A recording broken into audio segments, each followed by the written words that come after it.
Genetics Lesson 2.2, Mitosis.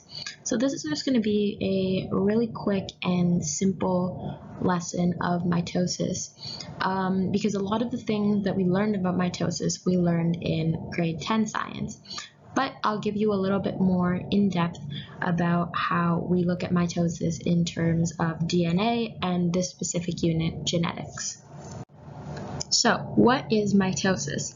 So I'll give you a little bit of background before we start. So what do your intestines, the yeast in bread dough, and a developing frog all have in common? Well, they all go through something called mitosis. So mitosis' purpose is to replicate cells for growth and repair. So anytime something happens in your body that needs repairing, or just simply when you are growing, your cells in your body, each and every cell will go through mitosis. And what mitosis is we'll talk a little bit about it later, is sort of the splitting of cells to make two more cells, and then more and more and more and more. And mitosis occurs in somatic cells or our body cells.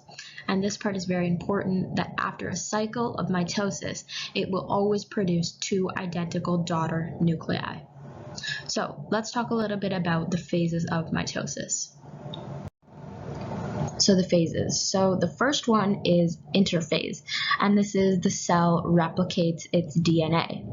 The individual chromosomes are not yet visible. So remember, in our DNA lesson, we talked about chromosomes. And there is a presence of a nucleus. So if you think back to like grade 10 science and even grade 9 science, when we learned about the structure of the cells, so you know, all cells have like a nucleus and the cell wall and the mitochondria. So think of some of those.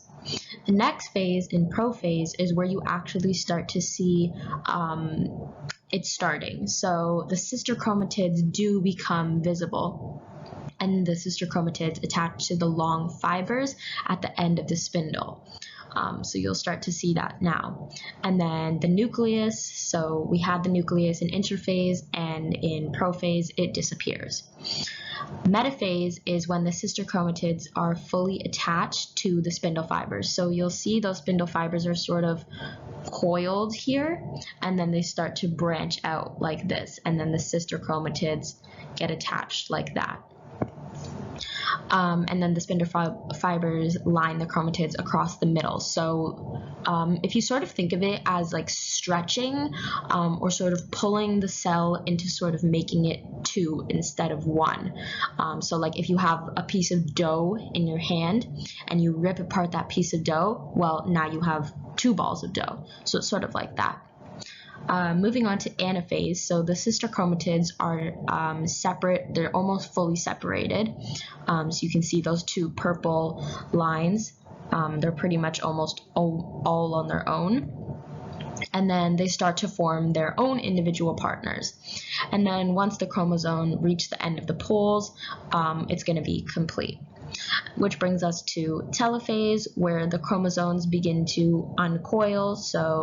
I guess it would be recoiling. So we have coils sort of there, and then they sort of get to go back into that loop so that it can look like what we see over here.